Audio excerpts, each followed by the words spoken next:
आपने ये तो जरूर देखा होगा कि किस तरह कुछ लोगों की मृत्यु के बाद उनकी आंखें उल्टी हो जाती है, मुंह खुला रह जाता है, या फिर कुछ लोग मृत्यु से पहले शौच आदि जाना छोड़ देते हैं।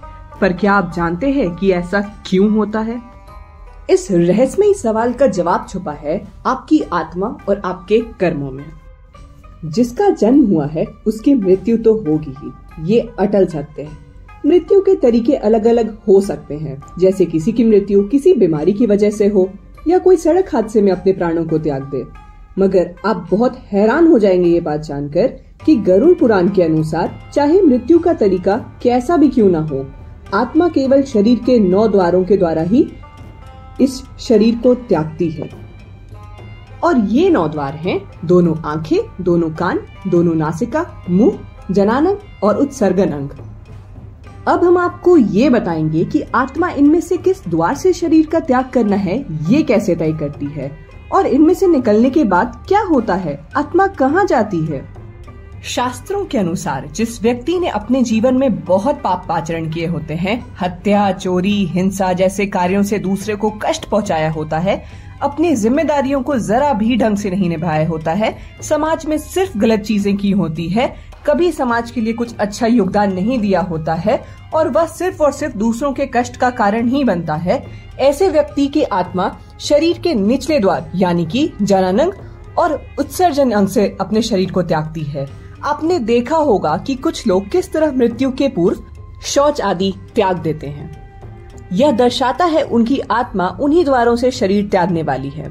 मृत्यु के पश्चात यम उनकी आत्मा को यमलोक, नरक जैसे निचले लोक में ले जाते हैं, जहां उन्हें बहुत कष्ट सहना पड़ता है।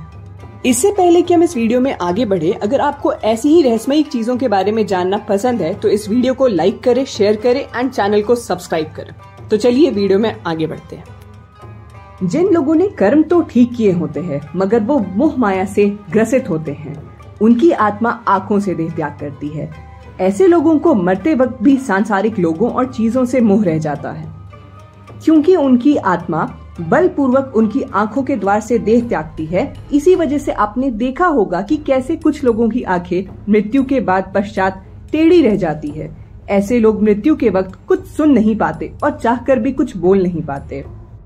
जो धर्मात्मा पुरुष होते हैं, जिन्होंने अपना पूरा जीवन धार्मिक तरीकों से जिया है और हमेशा ही धर्म के रास्ते पर चले हैं, ऐसे लोगों की आत्मा मुंह से प्राण त्यागती है और उन्हें यमलोक में बहुत कम कष्ट मिलता है।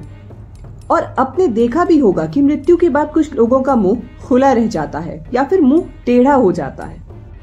यह दर्शाता है कि उनकी आत्मा ने मुंह के द्वारा देह त्यागा है। नाक और कान से भी प्राण निकलना बहुत शुभ माना जाता है। जिन्होंने जीवन भर सत्कर्म किया हो, अपने परिवार और समाज की सारी जिम्मेदारियों को अच्छी तरह से निभाया हो, किसी को किसी भी प्रकार का कष्ट ना दिया हो, किसी भी तरह से मोह माया से ग्रसित ना हो, ऐसे लोगों की आत्मा नाक या कान के द्वार से देह त्यागती है। जितने भी सच्चे सन्यासी, संत और महापुरुष है, वो अपने प्राणों को कपाल से त्यागते हैं। ध्यान करते हुए शरीर त्यागने वाले साधुओं के कपाल की हड्डी पर मृत्यु के पश्चात एक क्रैक नजर आती है और कुछ खून के 1-2 छींटे भी नजर आती हैं। तो दोस्तों, वीडियो आपको कैसी लगी है आप कमेंट सेक्शन में जरूर बताएं। वीडियो पसंद आई हो तो इसे लाइक करें, ज्यादा से ज्यादा शेयर करें एंड चैनल को सब्सक्राइब करें। धन्यवाद।